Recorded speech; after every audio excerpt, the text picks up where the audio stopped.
fearless.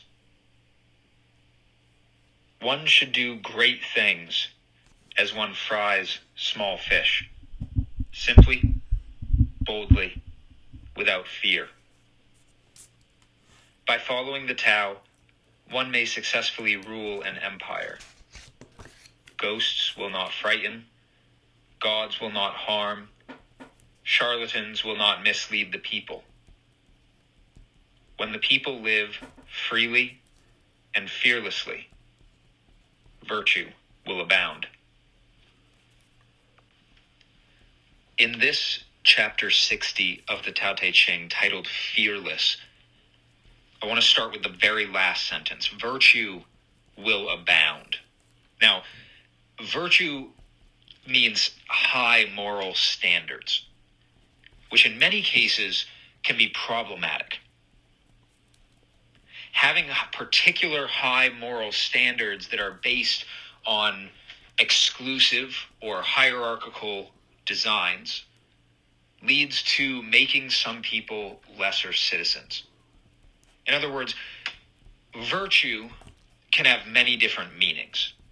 But if it isn't backed up by a framework that protects the consent of each person, there's going to be a problem. Some people are going to be made lesser, and others are going to elevate themselves above that group. There's a distinct separation between the self and the other, the in-group and the out-group, and that, historically at least, has led to violence. That doesn't seem like the type of situation on its face that would be encouraging of living a fearless life.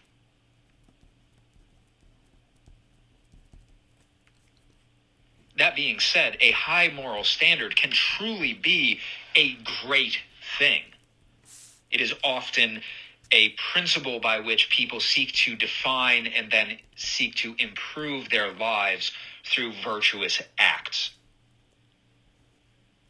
This chapter says that one should do great things as one fries small fish, simply, boldly, and without fear. Here is where the instructiveness of how to properly institute governance comes into play. There's a few words that make sense. Simply, boldly, freely, fearlessly. A government that has equal rights for all people, the opportunity to pursue their own version of health, happiness, and fulfillment, satisfaction, well-being. There are so many different words for how people define a good life. Having simple guidelines is going to make this easier. Doing so boldly, doing so by drawing a clear line on what is acceptable and what is not acceptable. Doing this in a way that encompasses all people and extends to them the same rights. This is what capitalism does. Capitalism says each and every person, without exception, has certain rights, and the proper role of governance is to ensure that those rights are protected. Every single person is free to exchange value. And value isn't just money. Value is love. It's friendship. It's the warm, fuzzy feeling you get when you're interacting with someone you love. It's your property. That includes ownership of the self and the pursuit of defining yourself. This is what it says when the Tao Te Ching references people live freely.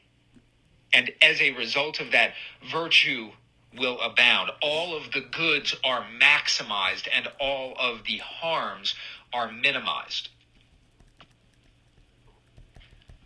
Though freedom can be codified to a certain extent, at least without defining what specifically you're pursuing, a government and a system of laws can say very clearly you are free to pursue them so long as you do not cause infringements on other people's rights. You do not violate their consent. The second part of this is to live fearlessly.